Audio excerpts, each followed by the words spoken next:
Boom! What's going on, faithfuls? Nothing But Niners crew is here. Bring you guys just some fun. Nick and I wanted to do something nice, something fun, something exciting. And so what we decided to do is break down the 2018 49ers transaction list.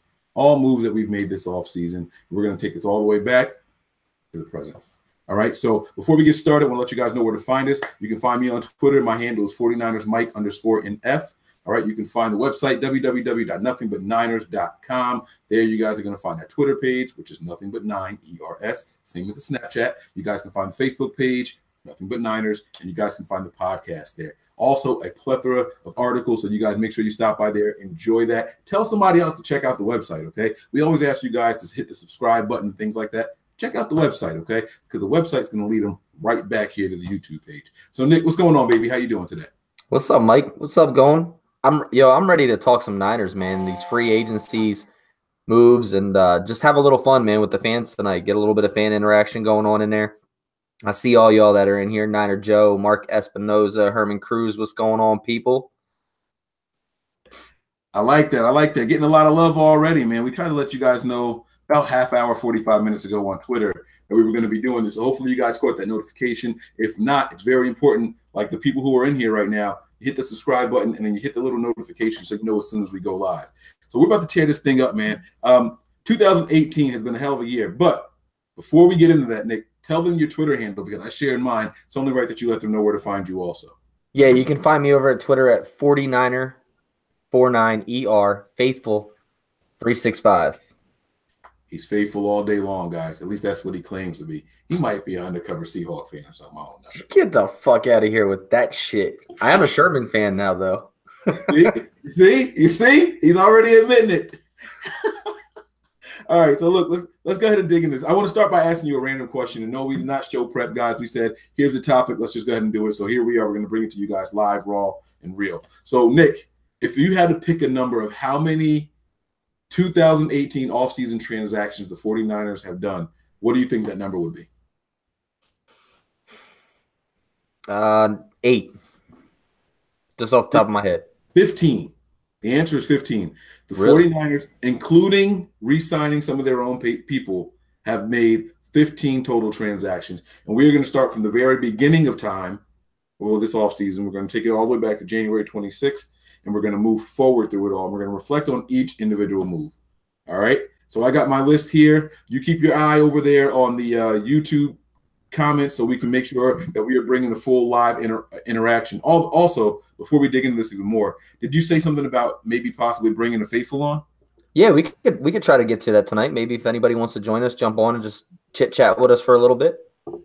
Yeah. So let us run down this list. And if anybody wants to talk about one of these moves in particular, shoot us a message in the little chat room. Nick can respond, and he'll coordinate all that stuff while I continue to blabber over here, okay? So the very first move the Niners made was January 26th, and we signed Mark, how you say his last name? Nzeocha. Nichomo or something like that. I don't know exactly how to say it. Yeah, him. Mark Nozcha. Ziocha. Mark Zocha. That's what I'm going to say, Mark Zocha. Okay? We re-signed him to a one-year deal. He's a linebacker. 6'3" guy, appeared in 10 games last season, registered 4 tackles on special teams, and the Niners, we picked him up from the Cowboys practice squad in September, but that contract was up, so they re-signed him in January. So there's not a whole lot to say there. Nick, do you even remember this guy? I do remember seeing his name running on the field on kickoffs, but I don't remember a whole lot about him. Can you recall anything about this young man? I'm going to assume. No. Oh, there you go. No, sorry, I had to take myself off mic. I was making some noise. So, no, I just know that I just recall not being able to say his last name. All right, well, welcome to the club. I just made a fool of myself on YouTube, so you could at least try for me to make me feel better, but it's all good. We're going to move on. February 7th was a name that we both recognized. Defensive lineman Cassius Marsh re-signed a 2-year contract. So I'm going to let you kick this one off first. Give us some reflection on the Cassius Marsh re-signing. Again, a 2-year contract on February 7th for Cassius Marsh. Yeah, I actually like the contract with Cassius. I think Cassius brought a lot of aggressiveness to this defensive line once he started getting that chance to play. The last 6 games of the year, I mean, he was all over the place. He was creating pressures, getting some sacks. being able to cover a little bit. I like the addition, and I like keeping him around. I think that he is going to be one fighting for that Leo type position this year. So I really like that contract. And Parag the GOAT contracts are always good. So I had no problems with the issues with the money amount either. Yeah, I remember when we picked him up from New England, and I'm one of those guys that every time I see a New England free agent come into a team, I get a little upset. I always feel like they have these high expectations and they never live up to it because of the hype of the New England Patriots. You know what I mean? But then I started doing some research. I saw that he was also with the Seahawks at one point, and I'm like, oh man, here we go. But he kind of surprised me. Throughout those 6 games, he registered 10 tackles and 2 sacks. But he got a lot more pressures than just what those 2 sacks show. Now he was only situational; he wasn't in there every time it was a passing down and things like that. But you couldn't miss him as soon as he was out there. He brought an energy about it. You know what I mean? So I really like the signing. You see the tattoos and everything. You know it's him as soon as you see him flying around out there. Cassius Marsh, I think that was a really good signing for the 49ers. Good depth piece right there.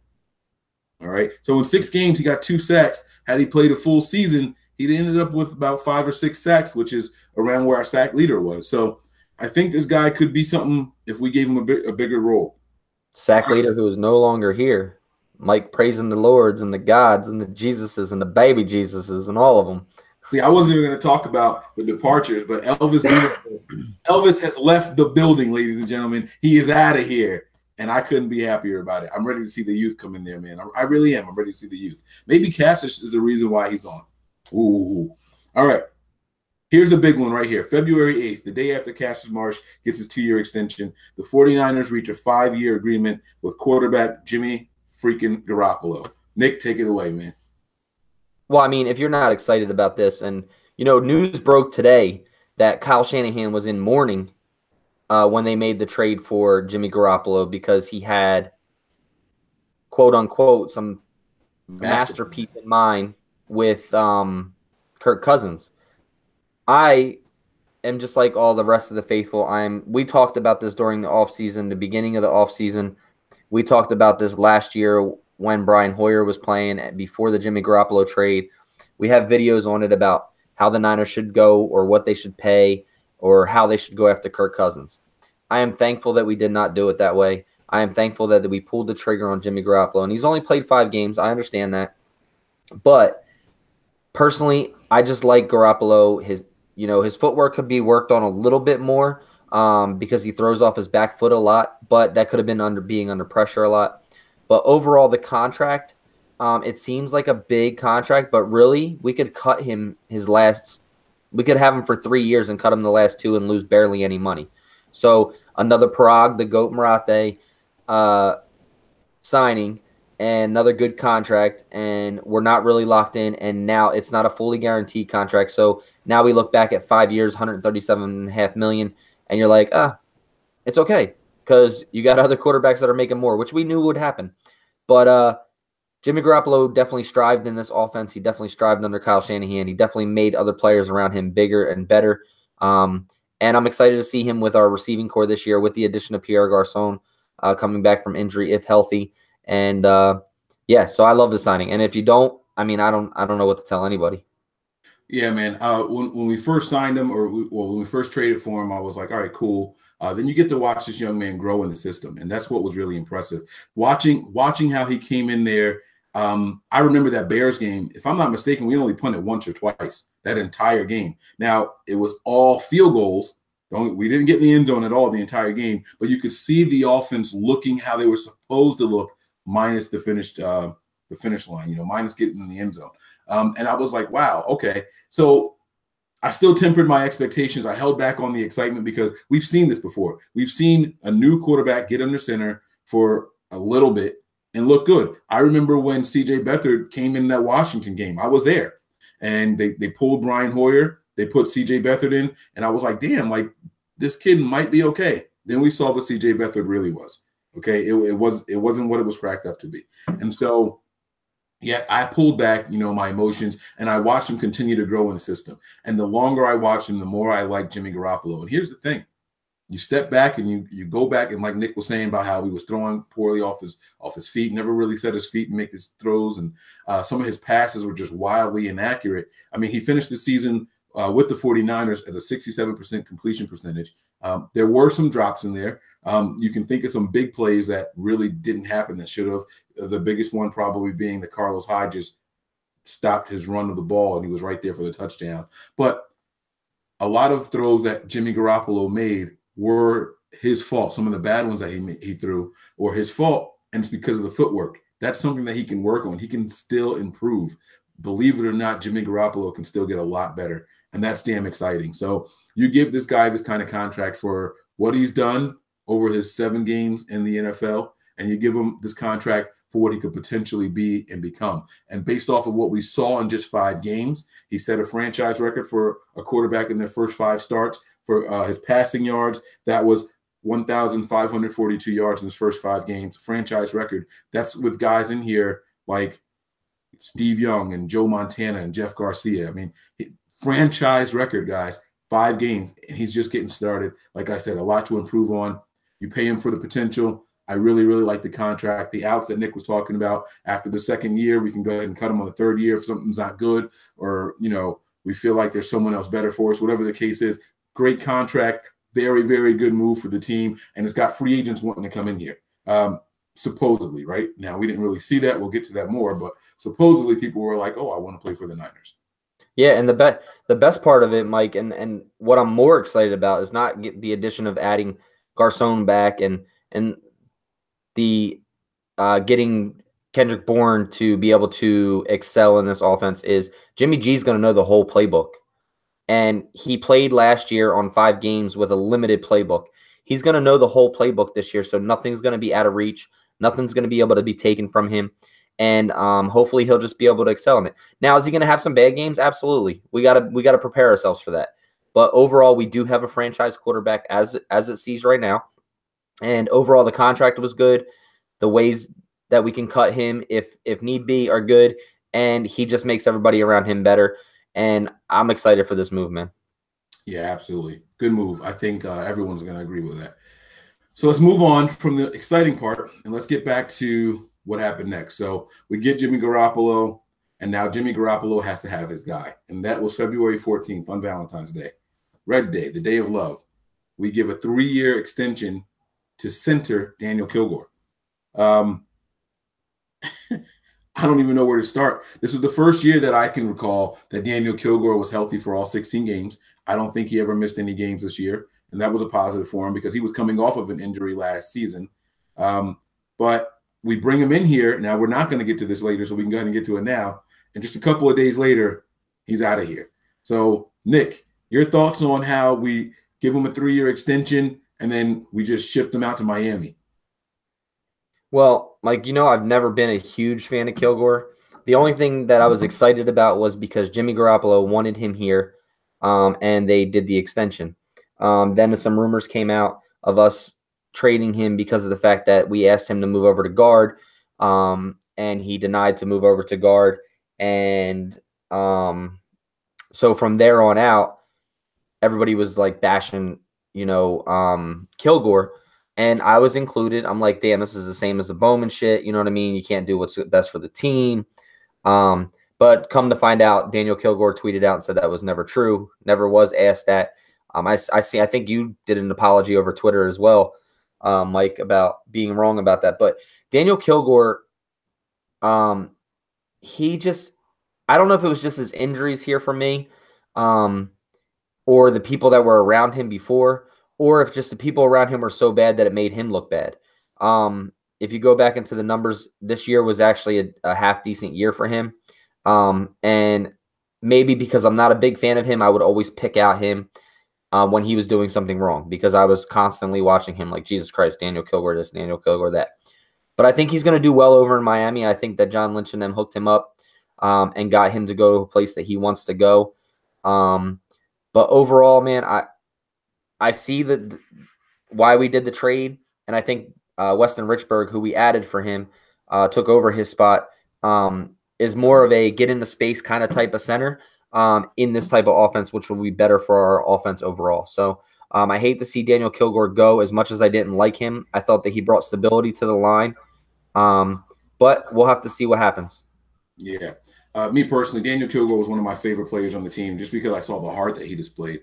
A longtime guy and worked his way up through the rankings. And I always respect guys like that. My favorite players on this team have never been the top tier guys. It's never been like the Patrick Willises or the Frank Gores and things. My favorite players have been Daniel Kilgore's and Bowman when Patrick Willis was still here in his prime, and guys like Quentin Patton. Those have always been my favorite kind of guys because they fight to be as good as the guy next to them.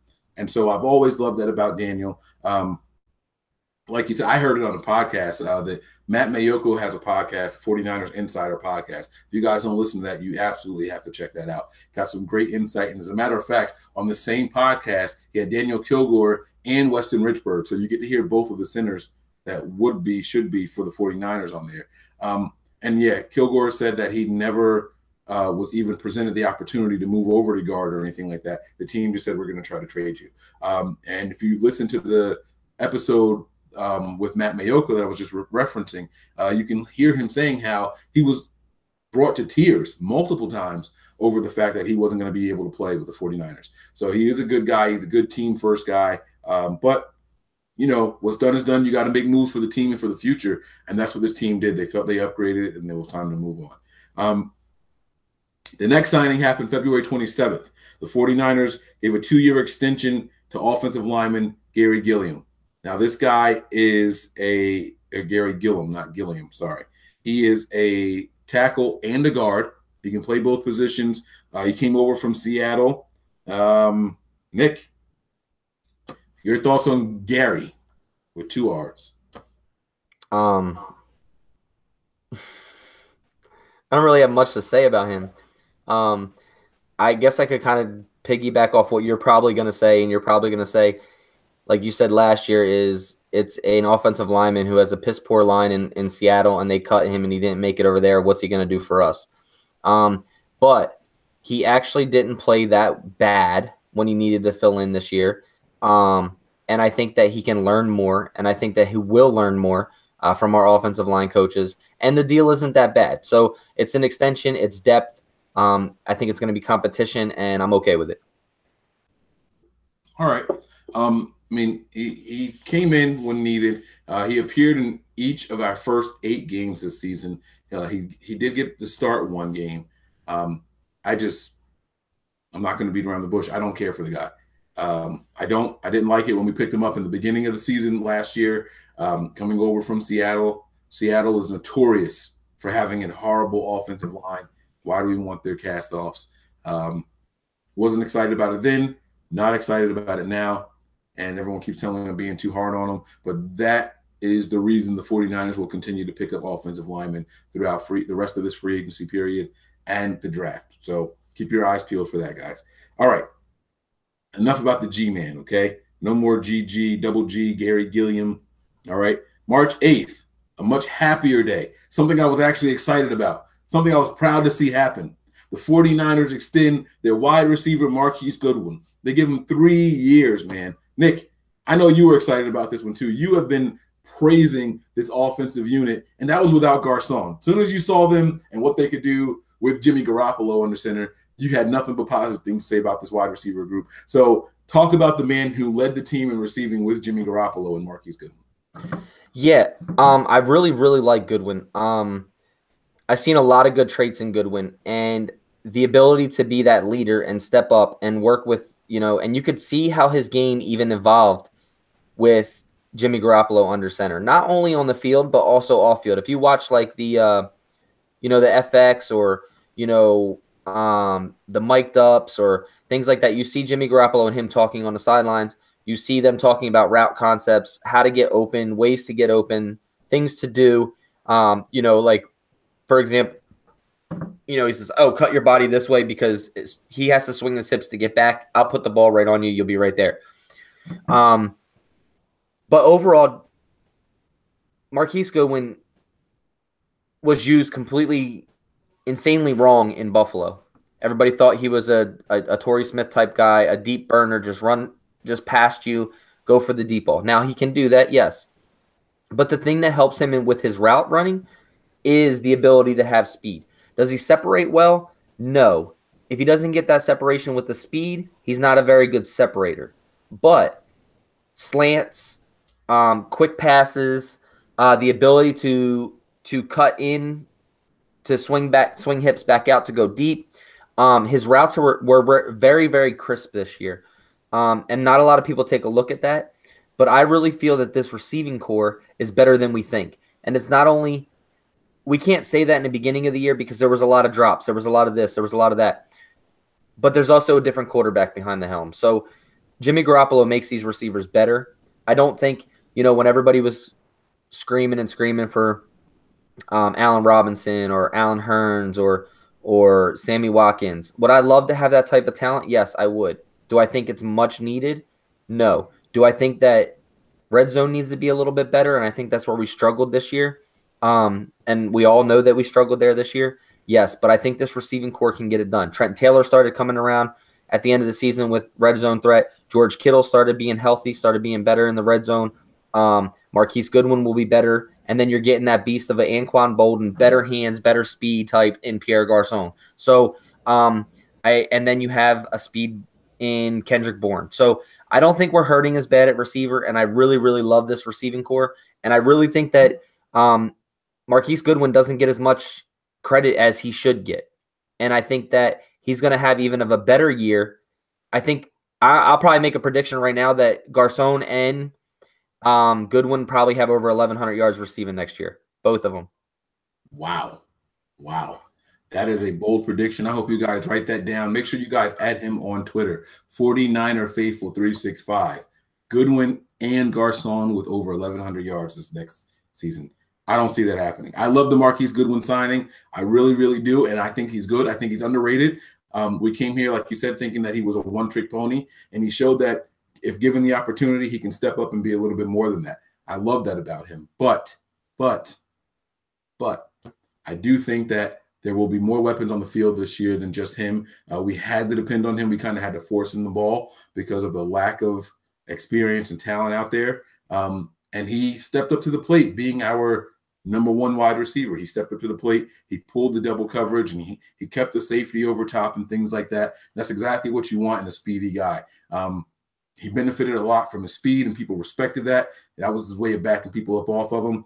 I think this year, people aren't going to give him that kind of respect. I think they're going to try to jam him at the line because they realize now what kind of weapon he can be if you give him too much space. See, that's the benefit of film study. And as the things go on and they progress, the teams will adjust. You're not going to continue to beat the teams the same way in the NFL. You're going to have to continue to grow and evolve. And so I'm going to be very interested to see how Marquise Goodwin evolves. That being said, I absolutely love the extension. He came in originally on a 2-year deal. He still had a year left this season, but they gave him 3 more. I absolutely love the extension for Marquise Goodwin. He's a good guy. He went through so much turmoil and adversity this season. It's really good to see someone who literally left it all on the field. His last game, he had to be carted off. He left it all on the field. It's good to see someone like that get rewarded. I got nothing but positive things to say about him. And I hope I'm wrong, by the way. I would love to see him get that 1,100-plus yards that Nick says. So I'm hoping that it happens. I just think that they're going to be our 2 top receivers this year. And you got to point to where you think of film study, and they're going to play him, closer or how they decide to play him. But you also forgot that we have Kyle Shanahan. This guy writes routes to make people open. And I think there's no better receiver that could possibly do that with speed, the ability to separate with speed, the use of cuts and drawing on the board of getting Marquise Goodwin and Pierre Garçon open, and even Trent Taylor may thrive in this type of offense with a full playbook and under center of Jimmy Garoppolo for the entire year. So 1,100 might be a little steep, but if you think about it, Garoppolo throws the ball around. He hits 7 to 8 different receivers a game. If he's throwing 50 yards, 60 yards a game to each receiver, and we're throwing the ball that well, plus you got McKinnon now too, which is going to open up the passing game as well. On the running back spot, everybody should be able to see that. So I really feel good about it. Yeah, and another thing that's underrated about Marquise Goodwin is his hands. those first 3 or 4 games, he dropped some of those easy passes, those gimmies. I was like, oh my God, this bum he can't catch. But I'll be damned, man. He made some very tough contested catches going down the stretch of the year. And I think he got better as his confidence grew. He was absolutely able to reel him in. So I like that. All right, moving on. The next signing was the day after, and that was March 9th. This was Dakota Watson, linebacker. We picked up his option. He had an option, a team option for him to return one more season, and we picked it up. Dakota Watson was really just a special teams guy. He didn't see the field for much of anything important. Anything in particular you want to say about him? I like it. I think he's definitely a depth position signing. And he plays special teams, so I have no issues with it. I think it's a good competition spot to bring on, and the ability to play in some positions on the defensive line or defensive middle of the field in case an injury or a Reuben Foster injury or anything like that. It's a good depth signing. No issues. Yeah, I agree. I don't think – I hate to say this already. You know what? I won't say it.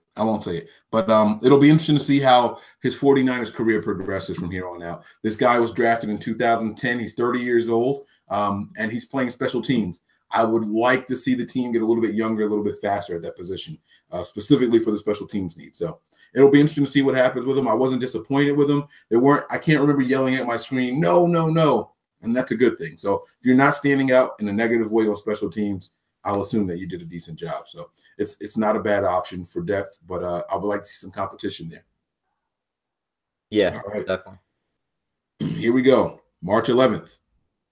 Richard Sherman signs a 3-year contract with the 49ers. The Bay explodes. The Bay explodes. There was a major earthquake in the Bay Area when this happened, and it wasn't because of a tremor or anything like that. It was just straight because of the fact that Richard Sherman was signed.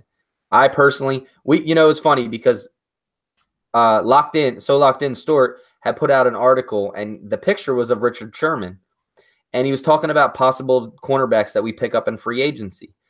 And I'm going to give him his props right now because he did list Richard Sherman as one of them, and he gave some good explanations as to why it would be a good move for the Niners, and that he thinks they should do it if they got the chance. John Lynch and Kyle Shanahan did not wait. You guys can check out that article at nothingbutniners.com that he's referring to. You guys will see it up there. If you click the blog section, you'll see it listed there. So Locked In. It's a picture of Richard Sherman, not the signing announcement, but potential corners that we should bring in free agency. Yeah, so after that, John Lynch and Kyle Shanahan did not wait. They called 3 minutes after he was released. He was released at 1. They were on the phone with him at 1:03. He was going into California to have dinner with Kyle Shanahan. And at first I was thinking, like, oh, man, is this really going to happen? Like, holy shit, are we really going to sign Richard Sherman? Like, I didn't know how to feel. I'm like, athletic-wise, he's there. His mouth and the things that he did to the Niners are still there. But to me, I like dog cornerbacks.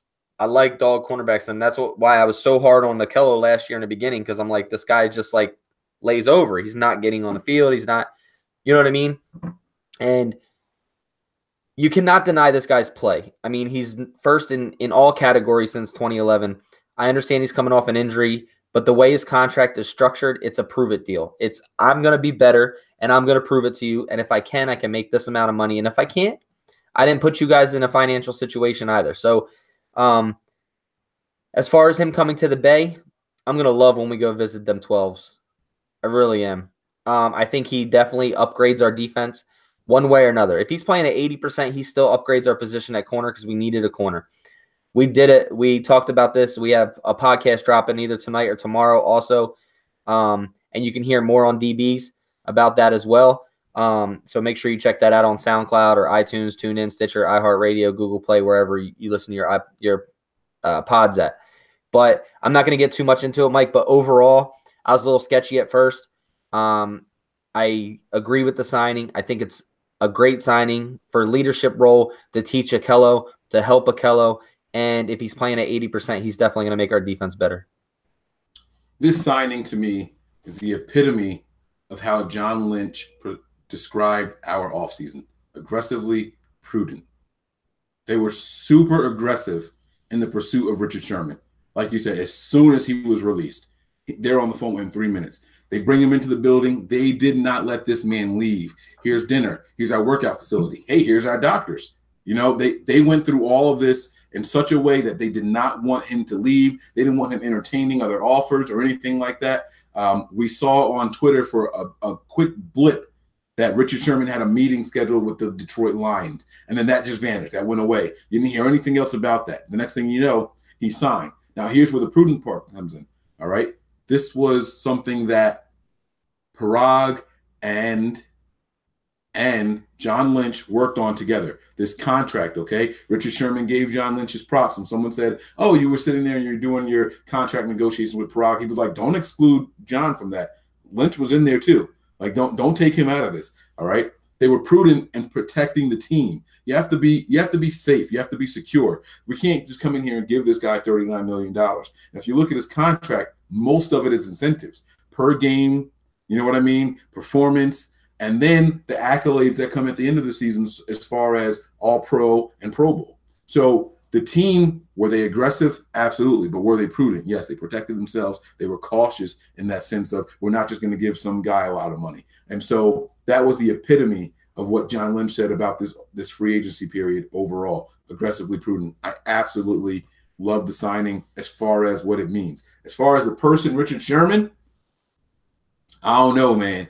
He still got to grow on me. I accept him, obviously, as a 49er. I'm going to cheer for him when the game comes on, but, you know, people out there making donations so he can unblock him and all that, and, you know, the people talking about buying his jersey and stuff like that. I can't do it, man. That man's caused a lot of heartbreak in my household. I've put some holes in walls due to Richard Sherman. I can forgive. I just can't forget. Not yet. Help us win some games, then maybe I'll warm up to him. You'll warm up to him the first time he takes a pick six from Russell Wilson to the house in Seattle. Listen, man. Richard Sherman has 32 interceptions in his career, and only 2 of them have been returned for touchdowns. He's not getting a pick six on Russell. He might pick him off. He might bat a pass to somebody, to Malcolm Smith. Won't be the first time we've seen him do that.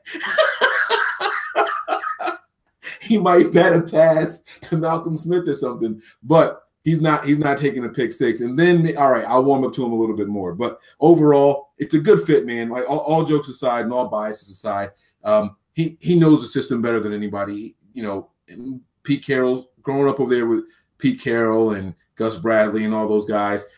He worked with Robert Saleh in the beginning. This guy knows the system probably better than Robert Saleh does. He can probably educate Robert Saleh on how the DB should be working and moving. It's a great signing as far as fit.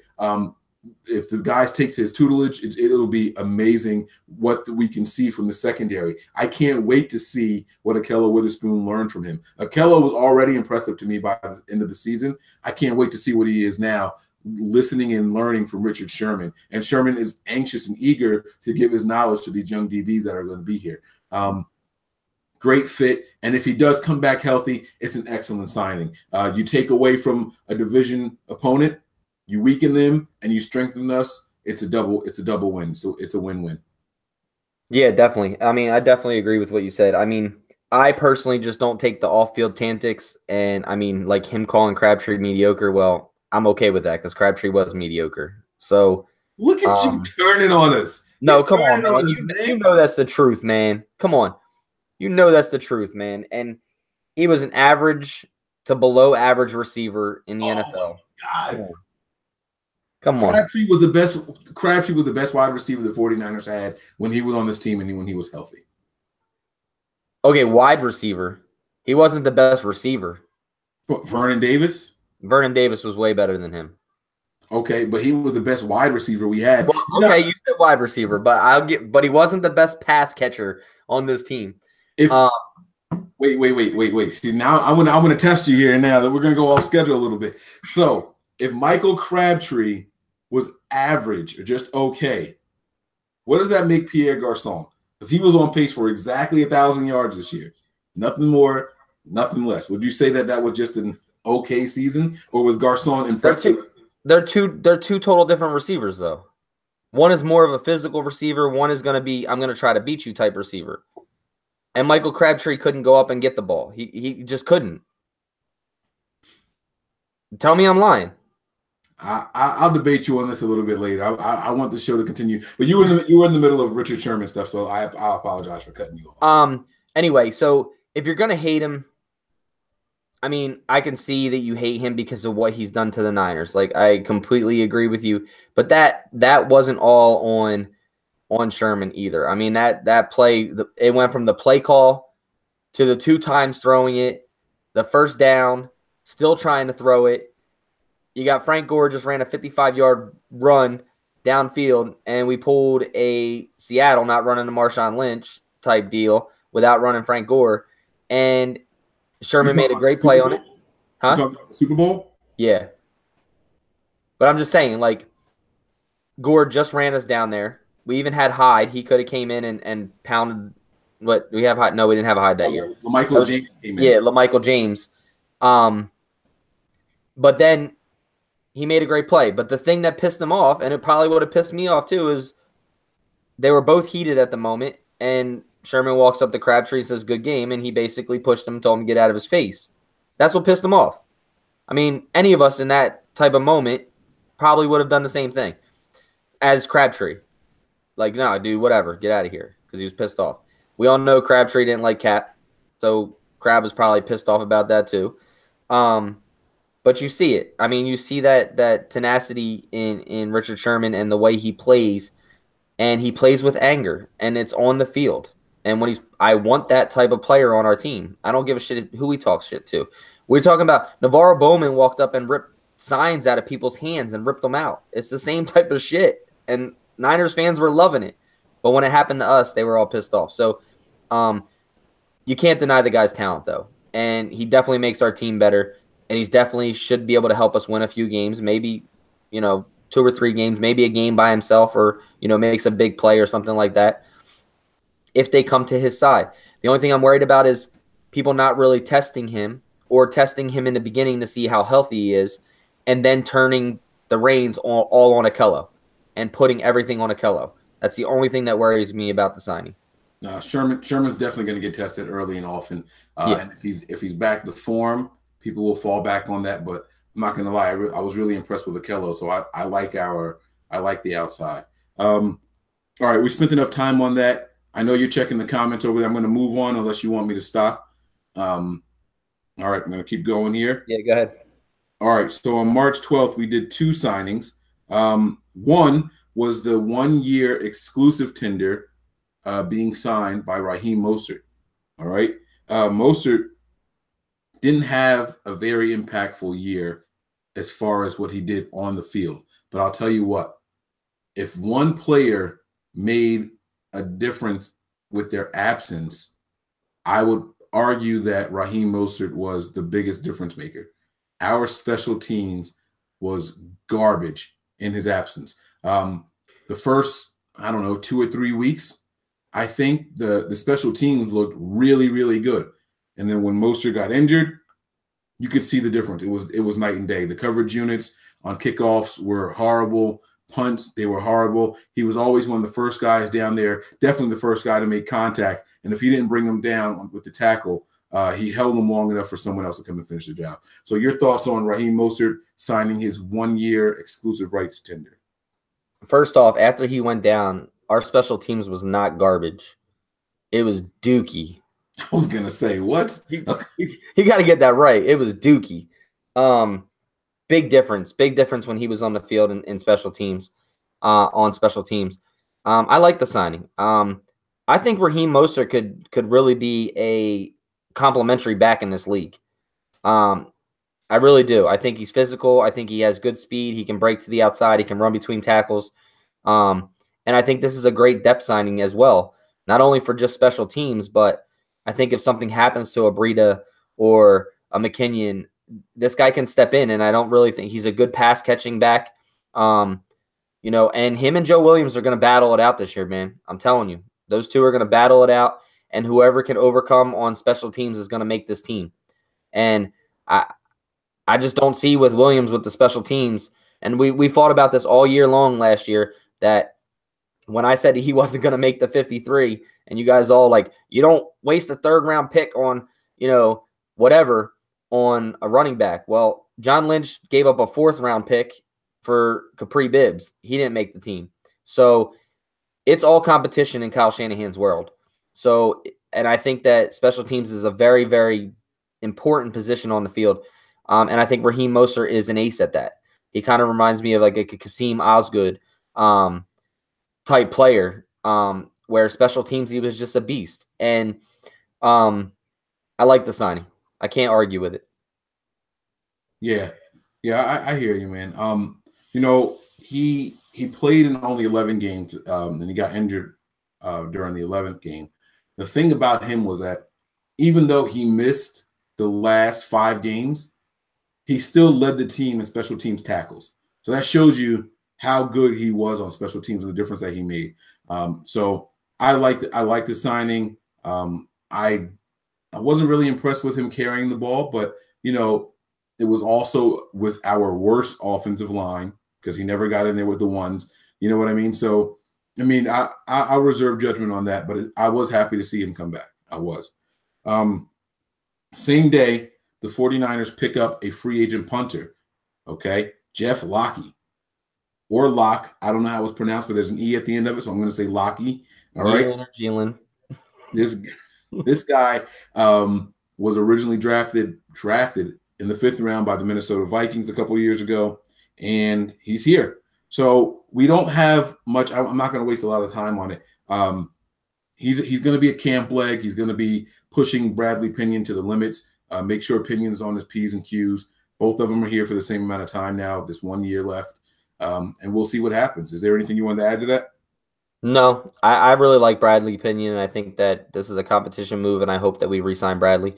I think Bradley's been average for us, maybe a little bit above average.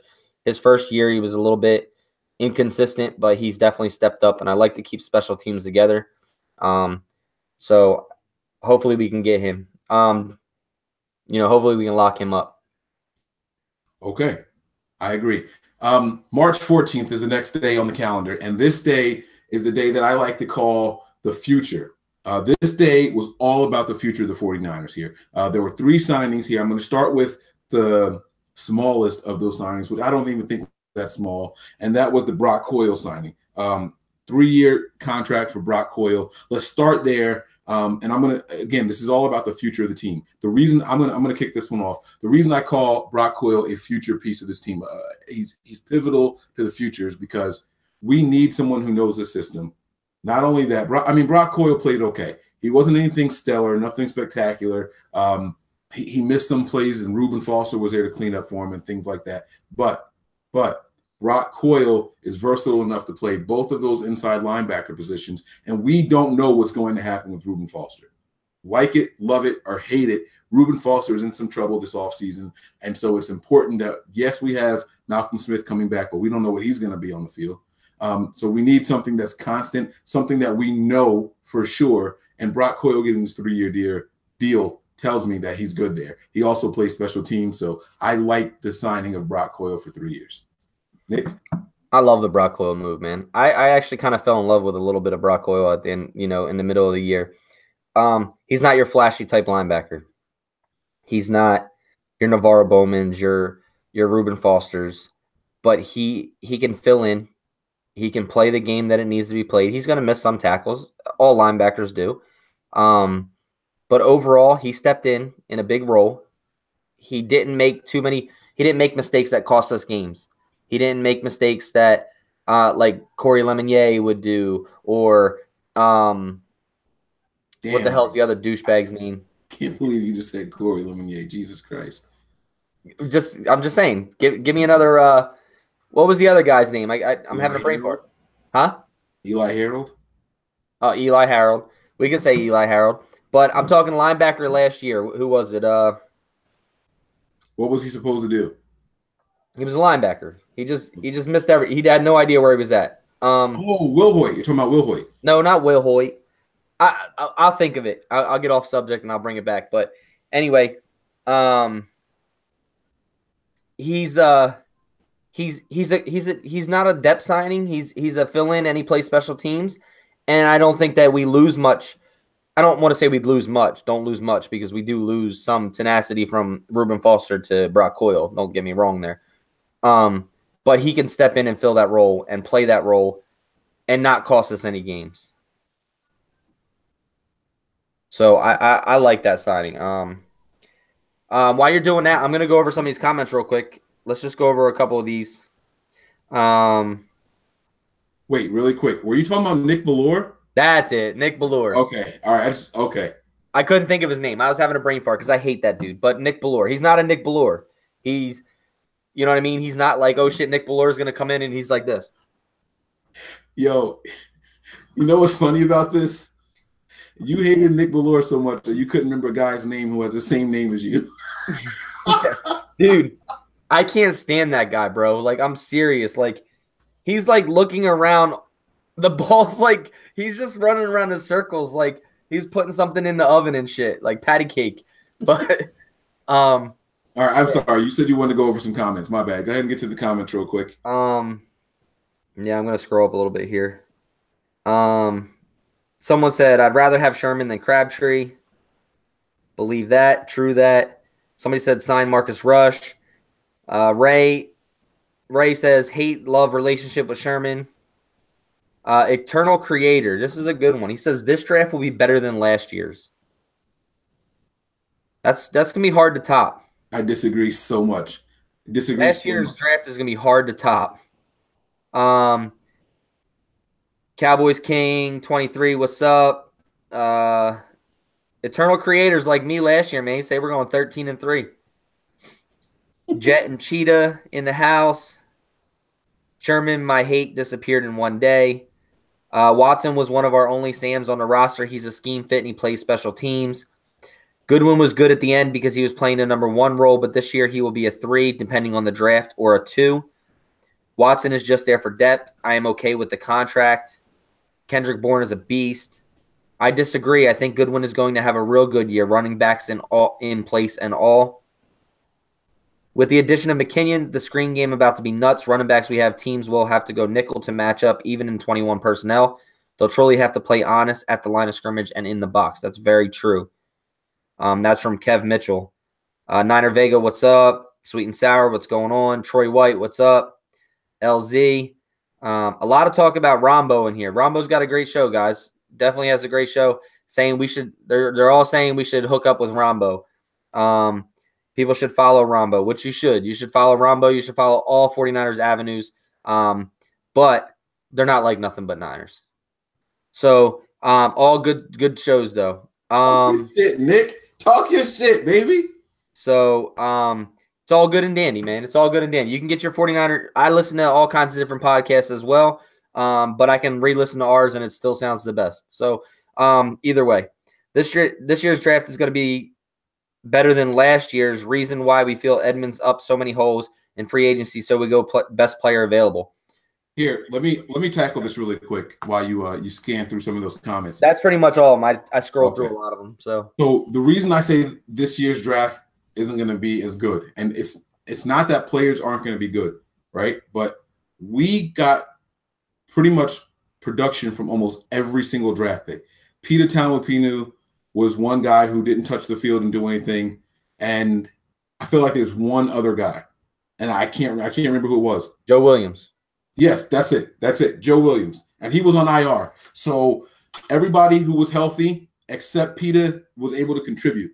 You take that away, that's pretty damn impressive. It's not often that your 7th round pick ends up starting for you. All right. We had that in Adrian Colbert. Listen, guys, I know that we think that John Lynch is magic. We think that Kyle Shanahan plus John Lynch equals success and they can do no wrong. They are going to miss on some draft picks. I don't want you guys to get your hopes up. I don't want you guys to have this false sense of reality that everything that they do is gold. They're not Midas. They don't have the Midas touch, guys. That's not to say that we're not going to still be good. It's not to say that this draft isn't going to be good, but to be as good, that is a complete anomaly, man. It doesn't happen. What we saw last year does not happen. It tells you how bad, honestly, it tells you how bad our roster was before the draft. That's not, I'm not trying to take anything away from any of those guys that we brought in, but our roster was so depleted of talent that literally everybody made the team. I have never seen a draft, 11 players, I think it was, Oh, well, we moved around a lot, but it was 9 or more players where all of them made the 53-man roster except the one guy who got IR'd. He's still around. It doesn't happen. So I don't want you guys to get your hopes up. I do think that we're going to have a solid draft. I trust the guys there more than anybody else in there, more than John Lynch, more than Kyle Shanahan. I trust Adam Peters. I know that he's not going to let this team go astray, but even Adam Peters misses sometimes. So temper your expectations, guys. I mean, let's focus on this thing. We're going to knock it out. Is there anything you want to add before we continue moving? No, guys, just keep I see people asking about I had typed a text in there saying if people wanted to join us, let us know. What I meant by that was you can join us on the show tonight. Just let me know in the text if you want to, and I can send you an email. I just need an email address, and then we can I can get that sent over to you. We'll bring you on the show for 5 minutes or so, talk some Niners, and we'll go from there. So other than that, I'm good. All right. So on the same day, the same future day that I'm talking about here, March 14th, the Niners signed their offensive guard / center in Weston Richburg. Okay. Again, so the Niners had their goals set on certain people, man. Everyone was talking about, the Niners have to go after Andrew Noel. We absolutely have to. Look, it turns out this guy wasn't even on our board. He wasn't written down there anywhere. Weston Richburg was the guy that was written on the board. And again, if you guys go back and listen to this Matt Mayoko 49ers Insider podcast, you guys will hear this. Daniel Kilgore saw the board. He knew who was on it, and they had Weston Richburg listed as the top priority at guard. They got their guy, but it turns out they're going to give him a go at center, okay? And they felt like they should just go ahead and trade Daniel Kilgore. They don't like Daniel Kilgore's body type for the guard position. All right. And so this guy comes in, he's immediately going to be given the center position, and he's going to have to work on his rapport with Jimmy Garoppolo. Now, I watched some footage of this guy. He is a nasty guy. He is, in the NFL, what people hope Quentin Nelson is going to be in the NFL. All right. He's nasty like that. He gets to the second level, and he's ferocious. This guy is completely vicious when he gets his hands on somebody in space. So I like what I saw from him. I'm hoping that he can stay healthy, knock on wood, and we'll see what he's got. Nick, your thoughts on Weston Richburg?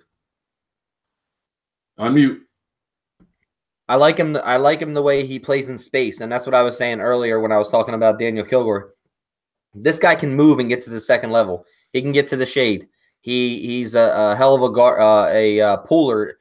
I mean, it's just unimaginable what Kyle Shanahan's going to scheme up for this guy to go after somebody. Not saying that Daniel Kilgore was a bad center. Not saying that. But this guy seems to be way more athletic than Daniel Kilgore was. Has a lot of aggression, and he plays mean. This guy was ejected from a game as a center.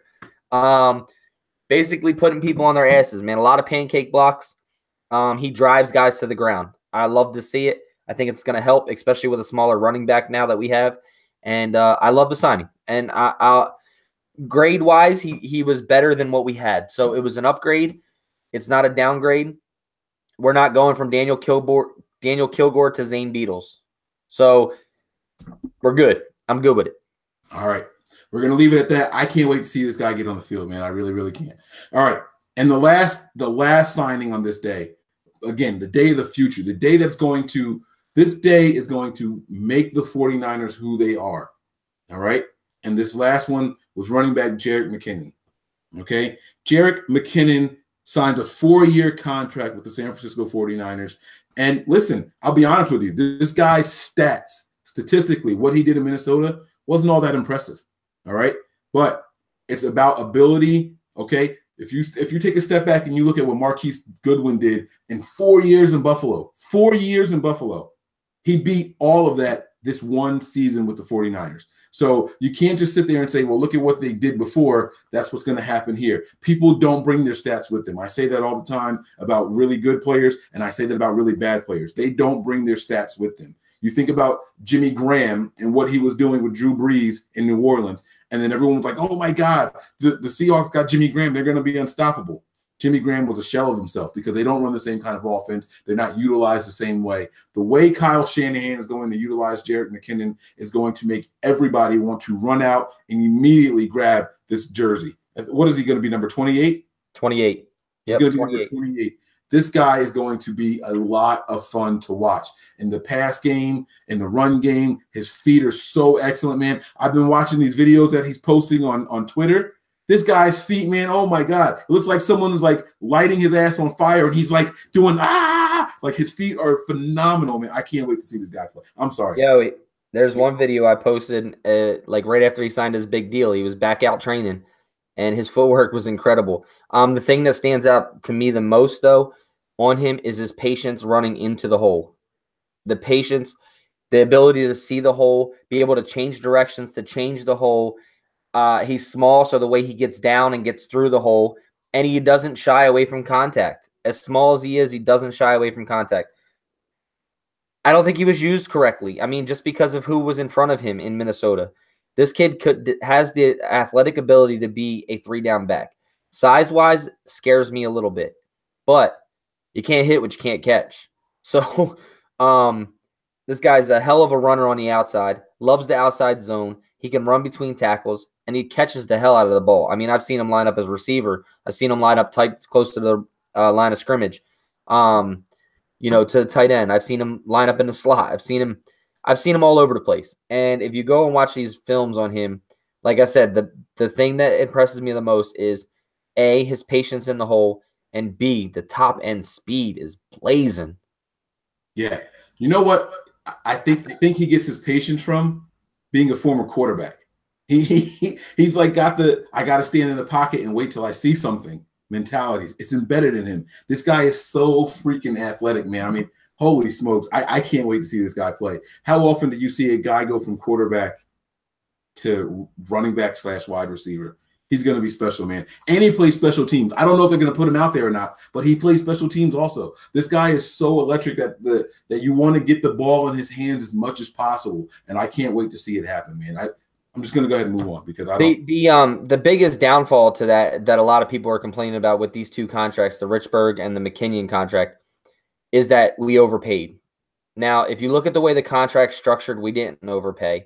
But you also have to think about it. These were our top 2 guys that John Lynch stated he wanted to get. The Jets were highly in on McKinnon.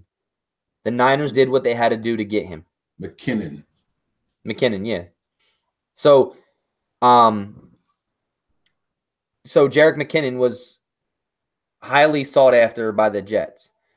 I don't know who Richburg was, but there was rumors, and John Lynch obviously said there was rumors and people that were after them. We had to pay him. It was the same as Kyle Juszczyk last year. We paid him an overly amount of money because other suitors wanted him, but Kyle Shanahan wanted him more.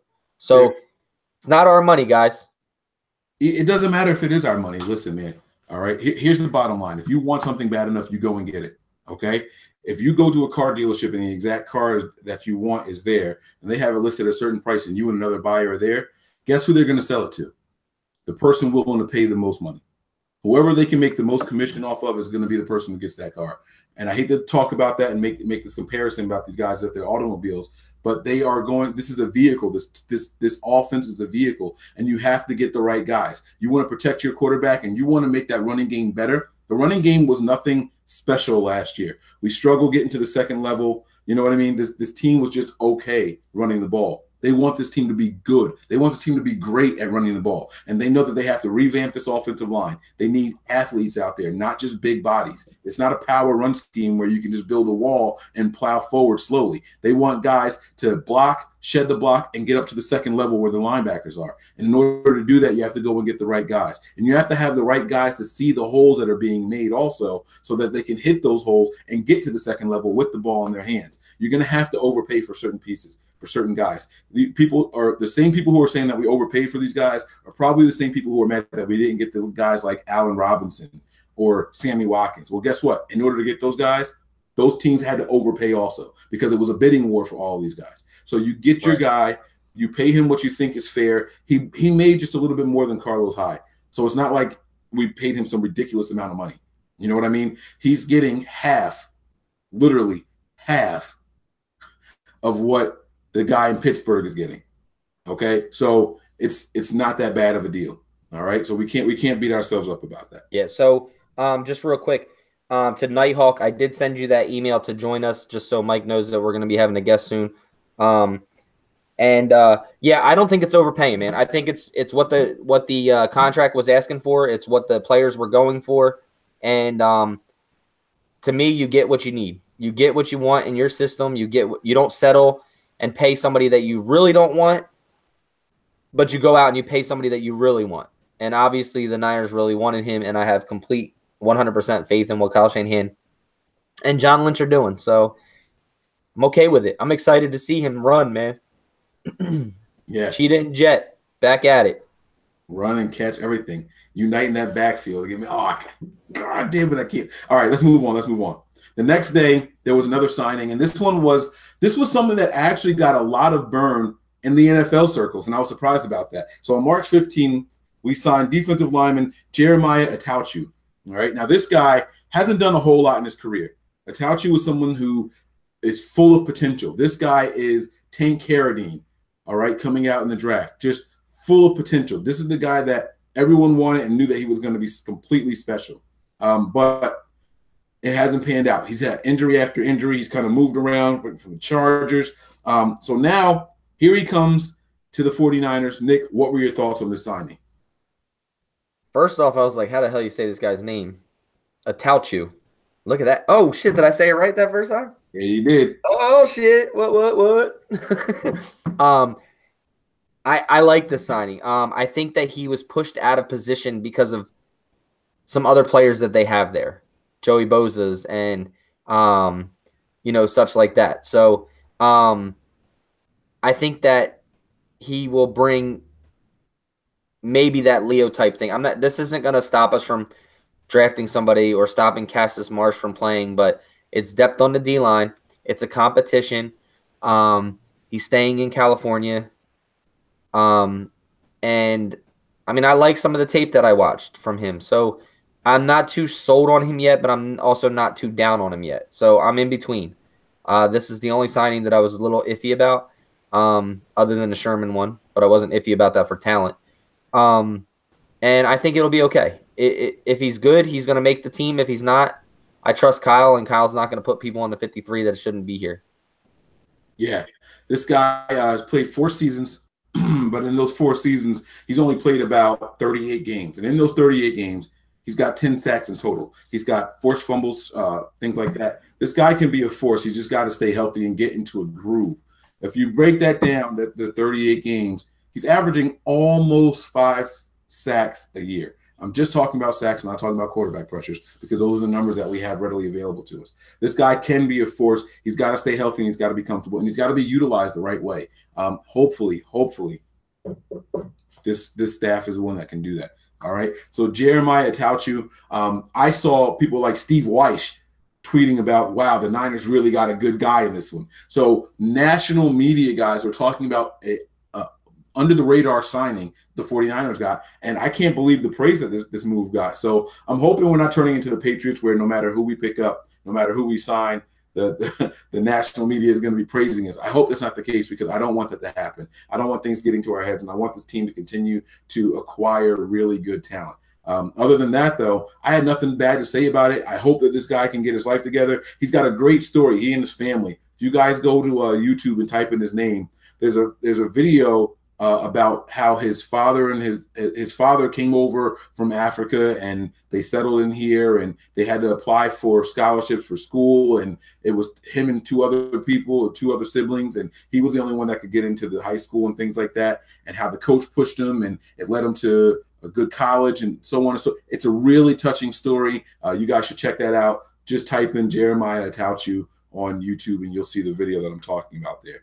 All right. I'm glad you can just say his name like it's just perfect. And I'm like, I have to think of me sneezing to say it, like Attaochu.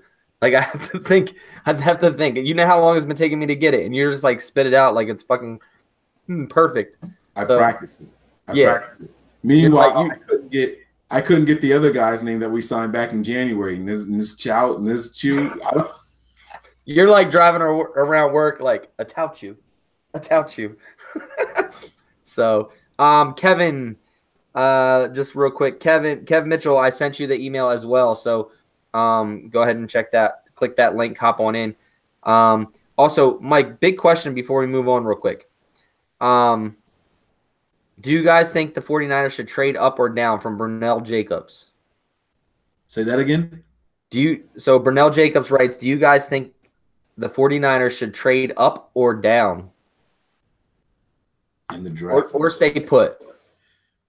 I would if I'm the 49ers, I'm not making a move before pick 5. You have to see how the board looks. Right now, they're projecting 3 quarterbacks to go in the top 3 picks. And if that's the case, there's going to be a lot of really good, talented players there that the 49ers can get. But 6 of those guys, I would say there's about 5 or 6 elite players in this draft. I don't think the 49ers are going to target a guy like Quentin Nelson. I know that everyone is saying that he transcends all systems and he can't do any wrong and things like that. He doesn't fit the mold of what Kyle Shanahan is looking for. He likes his guards to be 6'4" or shorter and less than 310 pounds, and Quentin Nelson is 328, and that's before he gets to the NFL and realizes that defensive linemen are stronger. And how do you get stronger in the NFL? You have to work out and put on more weight. So everyone is saying that Quentin Nelson's going to be this guy and that he's got the speed and athleticism right now, but he's not doing this on the NFL level. He's going to want to get stronger. He's going to want to get bigger here so he can continue to dominate the powerful way that he does. So I don't think Quentin Nelson's one of our guys. That being said, you take out 3 quarterbacks and you assume that someone else is going to grab Quentin Nelson. That leaves you with about 4 other elite players that are not quarterbacks that the 49ers might want to move up and go after. So if that's the case, again, you want to wait till about pick 5 or 6 before you think about moving up. And that's where I'm at on it. What about you, Nick? Yeah, so I think we should definitely move down as well. I'm not moving up. I see Jose Mendez said I would give a 9th, 59th, and swap one of our 3rds for the Broncos 4th. That's too rich for me. I'm not moving up there. I mean, if you're moving up there, who you taking? You're taking Saquon Barkley. Or, somebody said move down, try to trade up for Chubb. I don't think I would want to go higher. I think if anything, I would trade to get more picks to go down than up. I wouldn't want to give away our picks. If Chubb is sitting there at 6 or 7, I think you got to pick up the phone and try. You know how I feel about Chubb, man. I really like Chubb. But if you don't end up getting him, because he's not projected to be around by the time 9 comes, if you don't end up getting him, it's okay to move back and maybe pick up a couple more pieces, as long as you have a contingency plan. If that's Harold Landry, or if they're thinking about Cortland Sutton, or Minka Fitzpatrick, whatever the case is, whoever it is that they're thinking about, as long as they have a contingency plan and they can move back and they know one of those guys are still going to be there, then I think that's when they go for it. All right, so we have our first guest here. Let me take him off of mute. His audio was messing with us a little bit, so I want to take him off of mute. And I think he has to do it. Yeah, Nighthawk, just go ahead and unmute your phone, and you can turn your video back on if you want it back on. If not, you don't have to turn it on.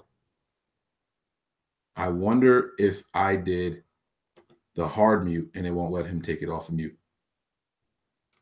If that's the case, he's going to have to leave and join again.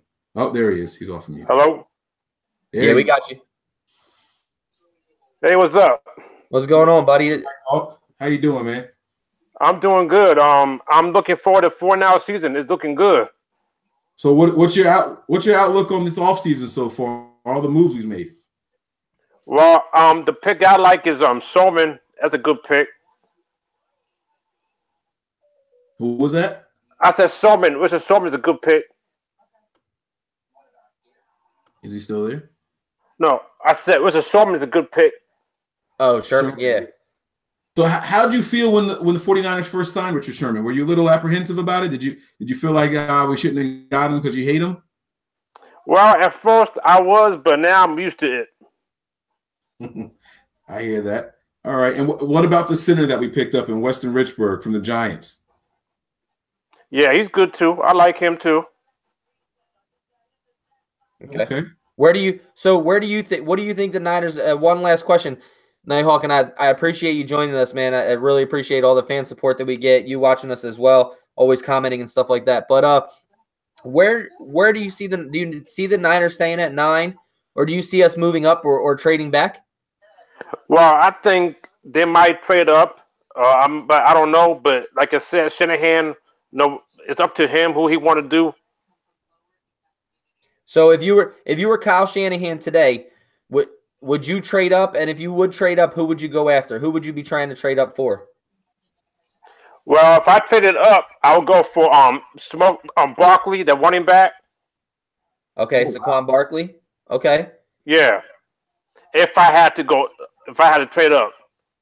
Okay, and if you were to trade down, who would you be hoping that would be down a little bit further that you would pick up? Anybody special that you think is down there?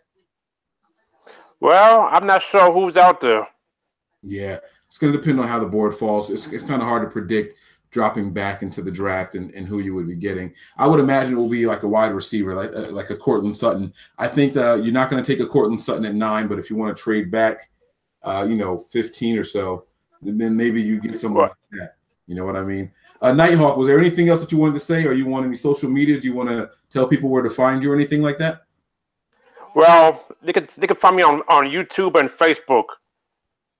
All right, what's your name on there? On YouTube is Nighthawk29. All right, and then on the Facebook page also. On Facebook is Omar. Just Omar. Cool. Yes, it's Omar, my last name, but I'm not going to say my last name. So. Oh. All right, then. So you guys make sure you check him out on YouTube, Nighthawk29. You guys make sure you hit him up over there. Hit the subscribe button for him. All right. And is there anything else you want to say, my man, before we let you go? That's it. I'm done, man. You guys have a good one. All right, you too, buddy. Thank you. Man, I appreciate it.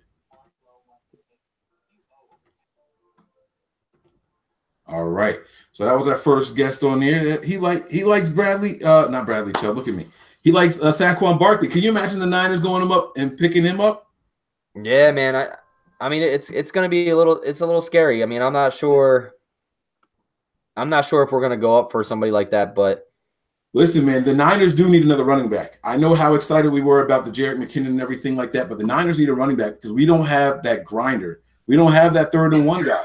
Everybody out here is a finesse, fast guy, but when they stack the line, when there's 8-9 men in the box, who's fighting for that 1 yard? We don't have a LeGarrette Blount type guy over here. So what are we going to do then?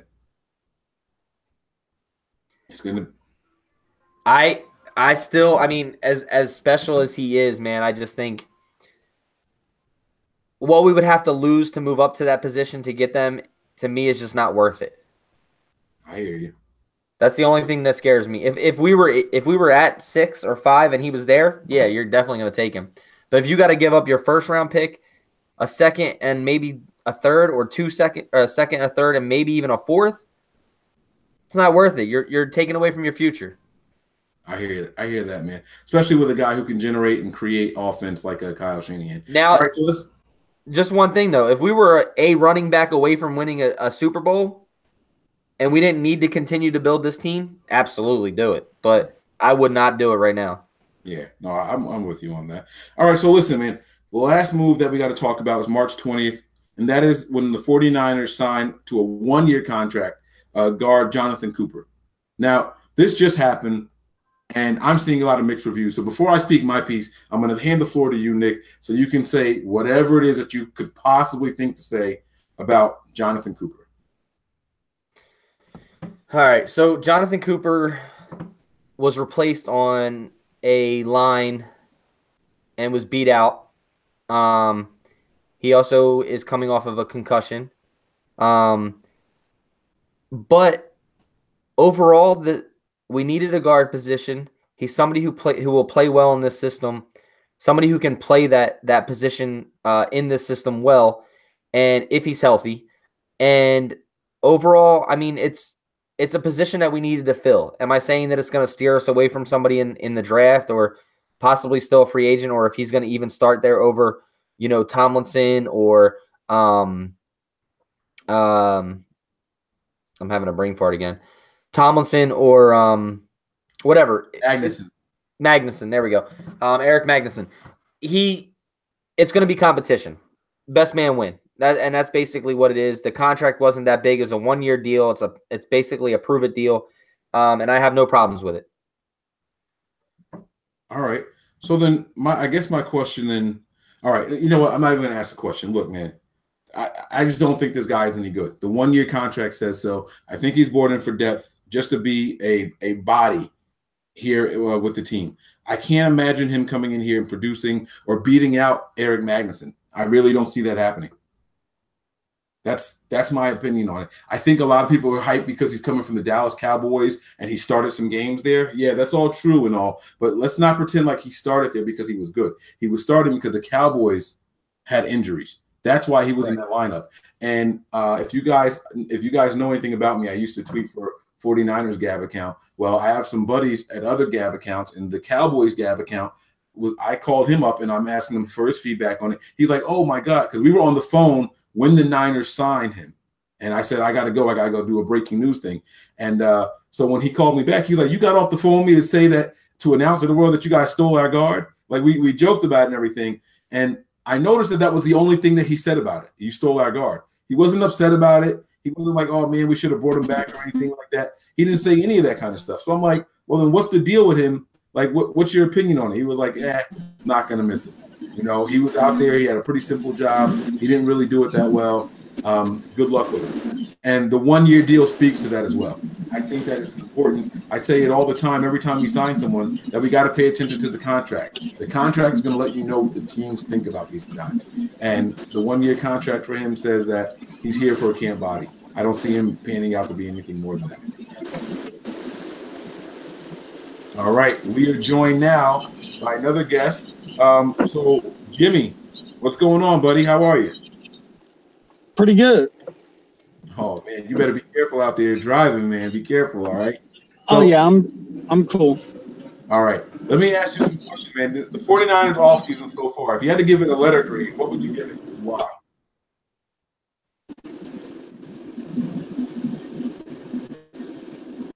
I think. What's that? If you had to give the 49ers offseason a letter grade, A, B, C, D, or F, what would you give it and why? I'll give it an A, just because maybe a couple of the guys at least one of the guys like Richburg, I didn't even think he was on our radar. I didn't even know he was on our damn radar, to be honest with you. But we needed. And then McKinnon filled another area, and whether I like it or not, the Richard Sherman deal, that covered the biggest area we needed. We needed secondary bad. And signing Richard Sherman, because for the longest there, I thought we were getting Tremaine Johnson until I read that Kyle Shanahan was at dinner with Richard Sherman, and I knew. Yep. So I give it an A. I really do. I like what we're doing in free agency. Plugging holes in free agency. That way we don't have to spend every single draft pick hoping we hit A+ to fill these holes. I like it. The positive thing about free agency is that you know what these guys can do on the NFL. The positive thing about free agency is that you know what these guys can do on the NFL level already. It's not like you're sitting around wondering if they can pan out in the NFL like you're doing with the draft and if they're going to work out. You know for a fact if you get a free agent, we've seen him play in the NFL against NFL caliber opponents. I got no sound. What the hell's going on? You all right, buddy? We can still hear you. Oh, he's muted now. I got no sound. Hey, Jimmy, come back, all right? I can't hear you guys. All right. I'm going to have to eject him. Hopefully he can come back afterwards. I had to eject him. I didn't want to have it with the bad feedback. He was fired up, man. I like that. I liked his energy, man. He made a really good point, Nick, about back to what I was saying about picking up free agents versus the draft. What are your thoughts on that? Like, I know you want to always build a team through the draft, yes, but you want to supplement through free agency. So give us your thoughts on that overall, Nick. And then since we finished up already with our guys here, I want you to reflect on the signing of Jonathan Cooper first, and then give us an overall letter grade on this free agency so far. Yeah, so Jonathan Cooper signing, I think, is more of a depth move. He may be our starting guard, but it depends. He's going to have to beat out Tomlinson or Magnuson, one or the other. But I like the depth signing because we don't know what Joshua Garnett's going to bring back to the table yet as well. So overall, I'm good with it. I think it's a decent move. He didn't spend a lot of money. It's just, a prove it deal contract. Overall free agency. I like what he just said. We plug some holes in free agency so that we don't have to hit an A+ on every draft pick. Because this draft is going to be highly graded for John Lynch because of how well they drafted the first year. But the draft was so good that year because we didn't have much on this team. So usually draft players don't come out and play, 8 players come out and play the way that they did and excel like they did over the year because they're normally Trent Taylor might not have gotten his chance. You know what I mean? We replaced him with, replaced Jeremy Curley with him. But they must have seen something that he liked. But overall, I'd probably give us in free agency right now, with the amount of money that we had to put out, just because we went after some players that other people were interested in, I'd probably give us a B. And that's a high B, close to an A-. But I don't think it was too bad, and I don't think it was extremely off the charts good either. So I'd probably give it a B, just because of if Richard Sherman wasn't injured and coming off an injury, I think that would boost up to an A easily. But we still have doubts with Richard Sherman and his injury. Couple of the positions, the center, Cooper with coming off, was a backup type player with Dallas. McKinnon was not a 3-down back. So it's all to be seen. But it could easily become an A easily depending on what these guys do. But I'll stick with a B. I'll stick with a B+, closer to an A-. All right. Yeah, I mean that's pretty cool. I was thinking about a B- for the grade.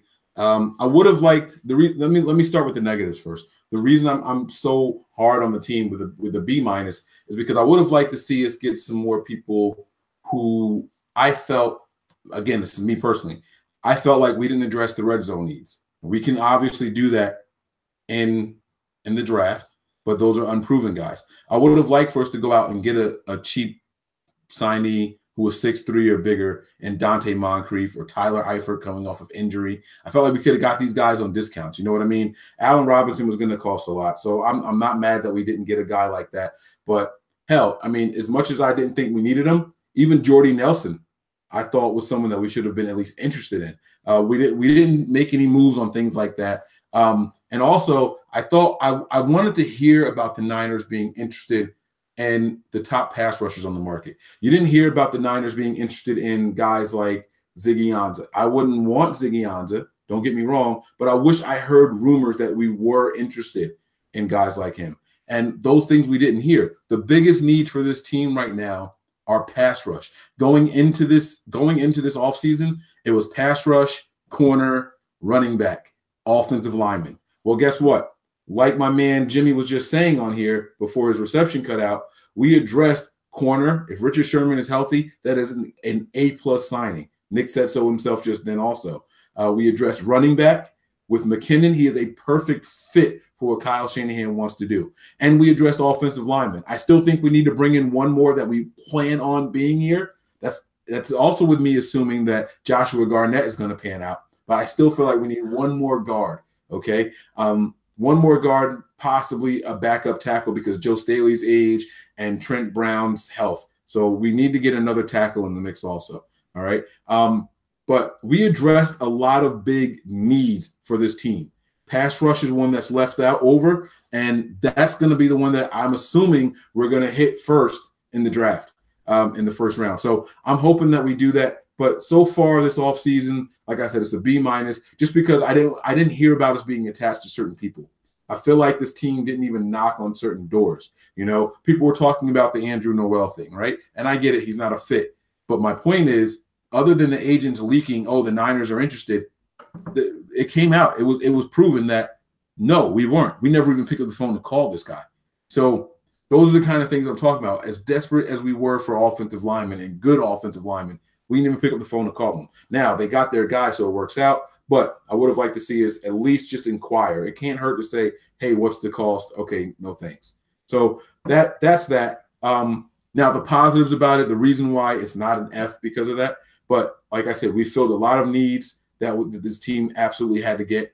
We took some gambles. So I absolutely love low risk, high reward gambles. That's why you guys hear me talk about wide receivers like Michael Floyd.